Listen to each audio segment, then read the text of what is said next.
Hello and welcome back to the Blueprint Blether. We are taking a slight bit of a change this time. There's no game development managers, unfortunately, but we are being joined by School Rugby Officer for the East, Duncan McKinstry, making his Blueprint Blether. Welcome along. Yep, glad to be here. And we are being joined today in celebration of Saltire Energy Rugby Schools Week, and we are being joined by some wonderful people. Would you care to do the introductions, Duncan? Yep, so first up we've got two teachers from Braes High School, Ross Ledger and Susan Ferguson, who've been delivering a great rugby programme up in the Falkirk Council area.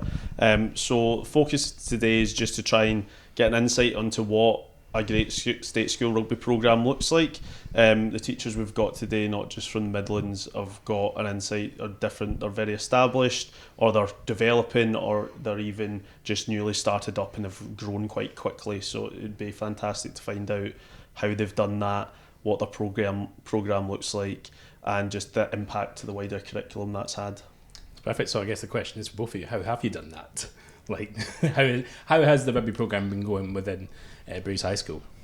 It started when I started about 8 years ago, and we've kind of built it from the ground up as we've gone, and it's just grown from strength to strength every year, despite even with the COVID lockdown and stuff like that. So we started off, I think when Susan and I first started, we had maybe two teams, one boys, one girls, and whereas now we're looking at putting out 5 to 6 teams a year now, but from S1 up to S5 and across both boys and girls. So there's been a real growth as we've gone on, especially since Susan started and since we've had other staff across the school that have been able to help us, and now with us progressing on to linking in with Grangemouth Rugby Club with our DO Cammy Watson. So he's been a great help to us and helping us build it even further this year. No, I think, as Ross said, he started that before I joined, and then because I've been able to come and support that allows more people to come and participate, and then we're always just looking for extra help, extra staff to be involved, and our staff are really keen. We're quite lucky that we've got a kind of rugby community within the school. And obviously getting Cammy on board has just then given the kids further opportunities to play, and they can see their rugby going somewhere, and it's not in terms of performance, it's just friends and clubs and opportunities. So no, we've done really well to get the kids in and keep them there, and quite often we end up with kids who just come because their friends come, because it's a nice place to be.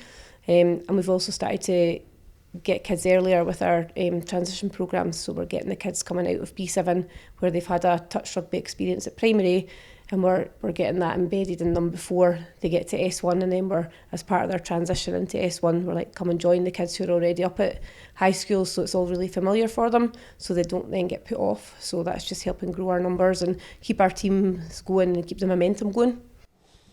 So obviously the two of you are here driving the programme. You've obviously mentioned the support the club give you. Is there anyone else within the programme at Braes High School that helps you drive that, or is it just the two yourself? There's two teachers. There's a geography teacher, Graham Bell, and maths teacher Donna Patterson, who are keen to help out when they can. They've been very active, especially over this year, which has allowed us to not only run training sessions but also at the same time take groups of young people to play, which has made it really, really beneficial, not only for the children but for us as well, being able to be in two places at once almost and give them that experience of not only continuing their training every week but also having that gameplay experience as they go, and they're not missing out on either because of their support and because of the time they're putting into it with us. Yeah. We're also really well supported by our faculty head and our management team. They're really keen for us to run with whatever ideas we've got, let us grow the club the way that we see fit, and they've been really supportive that way, so it definitely helps when you've got that backing. Yeah, so it's interesting to hear that it's not just necessarily PE that's driving this, it's almost that whole school thing where you've got support from other departments, which obviously highlights that the school sees value. Is there any impact to the pupils that you've seen or the wider school, like related to attainment at all? This is actually a conversation we've had quite recently. Looking at our numbers over the last couple of years, we have more pupils at National 5 and higher accessing their best performance grade in rugby through our involvement with the club at the school and through their involvement with playing with us, which is therefore having an impact on their ability to be successful at National 5 and higher. It's allowing them to access a higher grade because they've got that second activity or that other activity that they're doing well in, thanks to the time and effort that we've all put in, obviously they've put in to come and be part of that. So yeah, we are seeing that that impact through the National 5 and the attainment at higher. I think this year we've had 11 pupils so far achieve their best grade for practical through rugby, which is massive for us. We've also really managed to engage through rugby pupils who struggle to come to school. We've had massive success over the last couple of years, both male and female pupils who they found something in school that makes them want to come into school, and then from there we can build on that positive platform. And these are pupils who would be non-attenders. If they did come into school, they wouldn't engage in classes, they'd be wandering about the school, they were struggling with their emotions. So it's been really nice for us to see that they finding something in school that makes them happy can then help them in the rest of the school. Yeah, so obviously at Scottish Rugby we have our blueprint, and Scott Skills is kind of front and centre, so we're looking for our players to be selfless, creative, optimistic, tenacious and self-organised. Obviously that quite closely links to significant aspects of learning that you guys will be dealing with day to day. Is there any examples of that you've seen with some of the pupils that you've dealt with? Obviously you've mentioned some pupils are actually coming in and engaging in school when they might not have done before. Yeah, definitely. Like I'm going to go backwards here, but if we look at the self-organised one, we have a group of young people who organise their own warm-up and training, organise the start of the session. They get all the equipment out, they lead it all themselves, they're looking after some of the younger pupils and getting them engaged and involved at the beginning, and they're taking the responsibility on their own shoulders to do that, which for quite a few of the older ones it's linking into their sports leadership qualification and their volunteers that need to complete. So they are taking on that responsibility to organise themselves and the group, and we've really seen a massive increase in that as we've gone over the last couple of years because of the groups we've had that are involved in what they're seeing and what they're doing and what they're experiencing there at training. So that's a real big positive impact, I would say. Yeah, even in the younger age groups, it's particularly for the girls, we pick a leadership group at the start of the season and they're responsible for leading the warm-up and they know that's their job. So it's really good to see them just taking that ownership, and knowing that they've got to get everybody out there on time. They're in charge of making sure everybody's safe, warm, ready to start the session.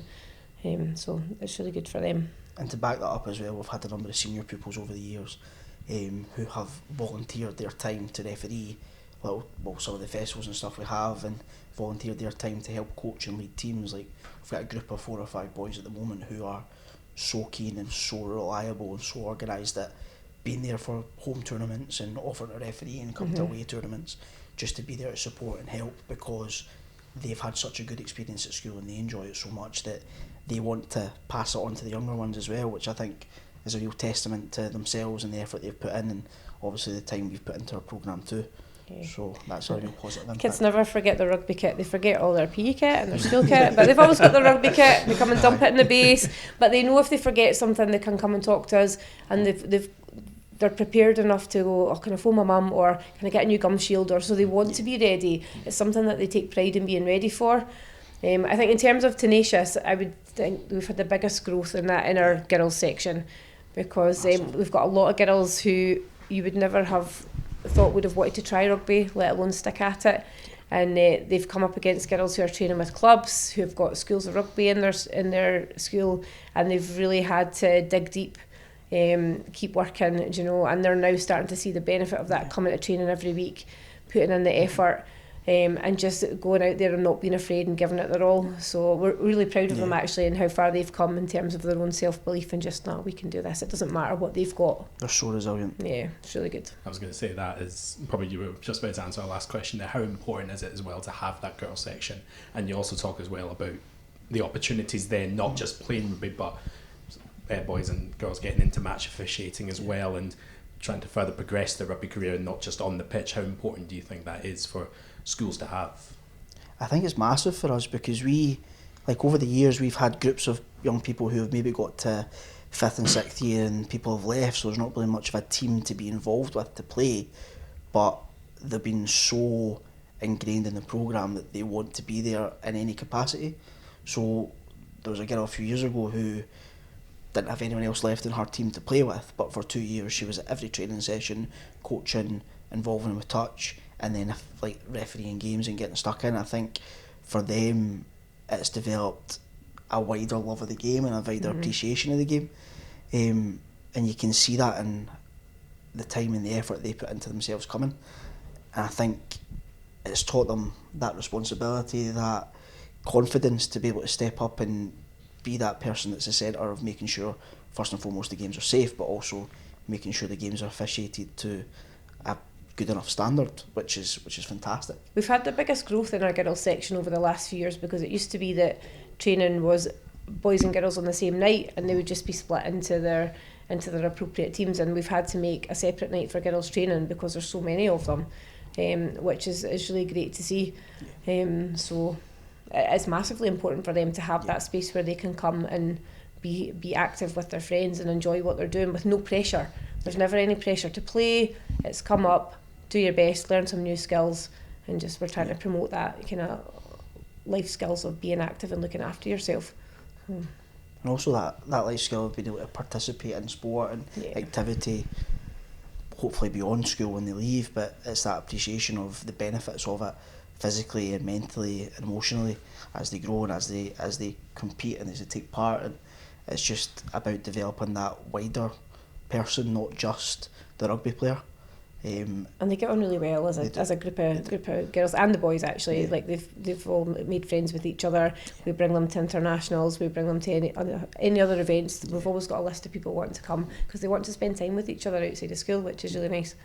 It's always as well in the blueprint talking about creating that positive learning environment for players as well, and it seems that is definitely the case with yourselves. Well, brilliant, guys. Listen, thank you very much for coming along today, and Duncan, thank you very much for hosting as well. Be sure to look out for more other things coming along on Saltire Energy Rugby Schools Week, but once again, thank you very much, guys. Thanks for having us. Thank you.